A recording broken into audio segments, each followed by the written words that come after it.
How important is mental toughness in cycling and can it be improved? This is what we'll be discussing today by taking a look at the science. At the end of the video, I'll give you 5 strategies that you can use to improve your mental toughness and pain tolerance when riding.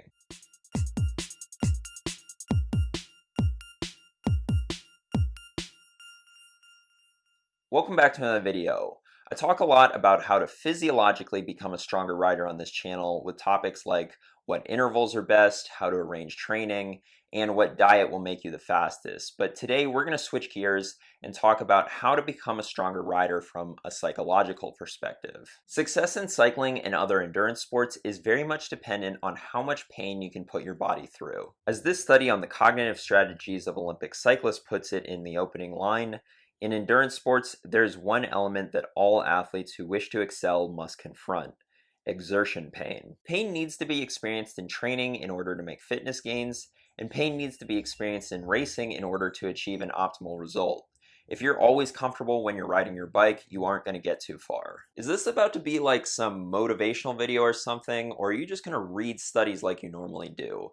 Because if so, then sitting through this video without falling asleep is about to be way more painful than anything I've ever done on the bike.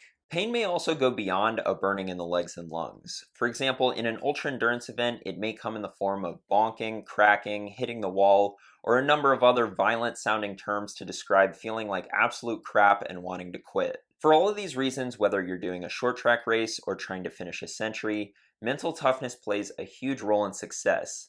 And there's evidence to show that more successful athletes have a higher level of mental toughness than your average individual. This study on mental toughness in athletes found that athletes of county standard and above reported significantly higher mental toughness than club and university athletes. And this review found that research into the relationship between mental toughness and performance has consistently shown that better performances are associated with higher levels of mental toughness, and that elite athletes have higher mental toughness than lower level performers. The best endurance athletes in the world are not only extremely physically fit, but also exhibit above average mental strength.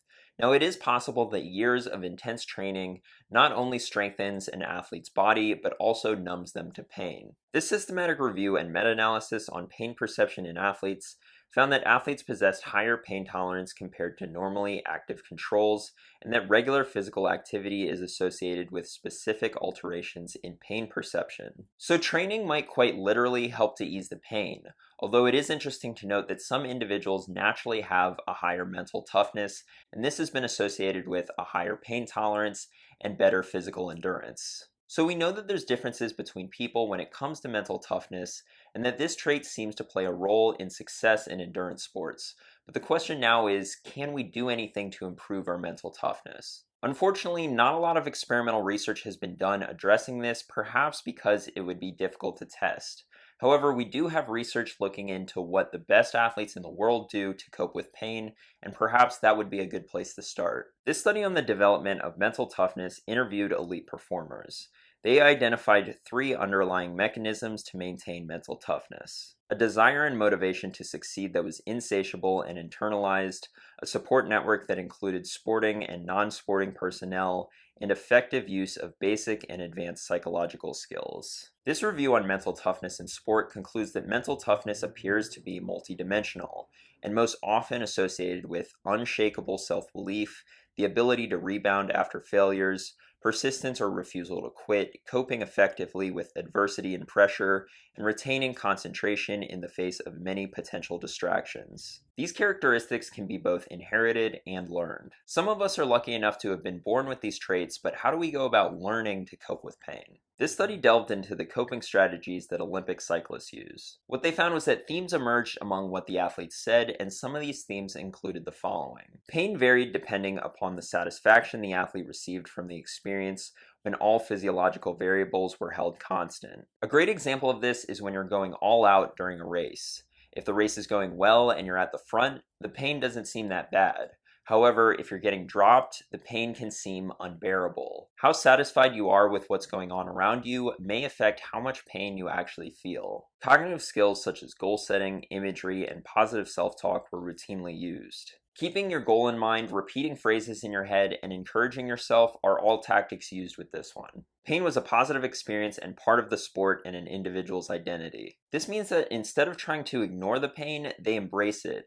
This is a big one and one that I use all the time, but I'll get into that in a minute. Finally, this article on self-regulation during endurance performance highlights some of the cognitive strategies used by Bradley Wiggins during the hour record, perhaps one of the most painful forms of cycling one can endure. One pre-planned cognitive strategy was to mentally chunk the 60-minute event into 12-minute blocks. Research suggests that this may help by allowing athletes to set short-term goals within longer duration endurance events. So with this research in mind, what are some actionable steps that you can take to improve your mental toughness and pain tolerance? I've broken down what was talked about in the research into 5 strategies that you can use. The first is goal setting. Having a goal is a huge motivator, and when things get difficult, that's when keeping your goal in mind becomes the most important. One day, man. One day I'll actually have the power to weight ratio that I claim to have on Swift. In training during intervals, repeating your goal to yourself can help push you through the workout and make you more likely to complete it. Same thing with long rides. Towards the latter end of the ride, when you're starting to get tired, remember why you're doing this and repeat it to yourself. Goals could be a certain race coming up or a personal best. When things start to hurt, imagine yourself achieving that goal, and that'll help to ease the pain. During a race or event, it can be easy to compromise on your goals when things start to hurt. I know that for myself, when I'm really hurting, I start lowering my standards of what would be a successful result. For example, if I'm trying to win a race and I'm in the front group and then somebody attacks and they've got me on my limit and I'm struggling just to hold their wheel, I start having thoughts like, second place isn't that bad. Maybe I'll just go for second today. I try to erase these thoughts as soon as they enter my head and instead remind myself of what I came here to do. Now, of course, there is a point at which I'll get dropped and have to settle for a lower placing. This is where you have to be careful with this technique. Don't let this derail your race. I have a whole separate strategy to use when this happens that I'll talk about in a minute. The next strategy is social facilitation. It's well established that being in the presence of others brings out our competitive nature and causes us to perform better than we would if we were alone. For example, this study on the influence of competition on performance during cycling tested subjects in a solo and head-to-head time trial against another rider to measure whether or not having a person to compete against would improve their performance. Even though participants believed they were competing against another person, it was actually just a computer-generated version of themselves riding at their own fastest time. Those sneaky researchers. And it turns out that power and time did improve when subjects thought they were competing against another person versus when they were riding alone. How can you use this to your advantage? During training, you may want to include hard group rides as part of your plan. While it isn't a perfectly structured workout, you will be able to go harder than you would if you were by yourself. I'll even have days where I may start my training ride with intervals and then join a hard group ride afterwards. Doing any sort of quality intensity after you do intervals is usually close to impossible, but in the presence of others, I'm able to dig that much deeper. This is more of a technique to be used while training, as you'll already be reaping the benefits of social facilitation when you're at a race or event. This doesn't mean that you should scrap intervals and just ride with a group all the time. There's a time for structure and a time for hard group riding. I usually include hard group rides as a tune-up in the month before an important race. The next strategy is chunking, and is the strategy I talked about Bradley Wiggins using during the hour record, and is actually a fairly common strategy for many endurance athletes to use. Thinking about all the work you have ahead of you can be very daunting. If instead you break that task into chunks, it can start to seem more manageable. Take the hour, for example. Wiggins broke the hour into 5 12-minute chunks. He wasn't thinking, wow, this feels awful and I can't believe I have to hold this for an hour. He was thinking, just make it through this 12-minute chunk. This is equally effective for longer efforts like a century, for example. Don't think about how you have 90 plus miles left to ride. Break it into 20-mile chunks. All you have to do is ride another 20 miles. How hard is that, right? Then when you've ridden 20 miles, play this trick on yourself again and again until you reach 100. Many races will do this for you by having laps. Just concentrate on having a good, fast lap instead of thinking about how many laps you have to go. And of course, in training, you can do this with your intervals. Don't think about how many intervals you have to do after this one. Just concentrate on making this interval high quality and deal with the other intervals when you get to them. Our next strategy is embracing pain. This is one of the strategies that seem to keep popping up in the study on Olympic cyclists. As cyclists, suffering is almost part of our identity, and rather than trying to ignore it or think about something else, jump headfirst into it and try to make suffering the goal. This one was particularly helpful to me as a young racer. There was a time in my early cycling career where I would get very caught up in the result, and if in the middle of the race I wasn't getting the result I wanted, my effort level would drop significantly. This is why I said keeping your goal in mind during a race is helpful up to a point, until that goal becomes out of reach, at which point you need to switch strategies. I started to shift my thinking when it came to racing. Instead of focusing on winning, my focus was on destroying myself. If I crossed the line completely drained and left everything out on the course, that was mission accomplished. I started thinking of pain as a good thing and not the enemy. Interestingly enough, not focusing on results actually made my results better. At the time, I was a cross-country mountain bike racer, and this strategy works great for races like this, where for the most part, it's a solo effort. Cyclocross, mountain bike, time trials, these are the kinds of events where you need to be able to just put your head down and suffer until you hit the line. That being said, if you try this in a road race, everybody will just draft off of you and then outsprint you at the finish. There are many forms of racing where doing the exact opposite, trying to save energy at every possible opportunity, is advantageous. These include road races, gravel races, or even long mountain bike races with sections of road and gravel. The strategy here is to conserve as much as possible until a critical point in the race, whether that be a breakaway or a sprint finish or getting dropped, and at that point you empty the tank. The last strategy is developing a no-quit attitude. This strategy is important for all forms of cycling, but may be especially useful for ultra-endurance events. The thought of quitting will pop up many times over the course of a long day on the bike.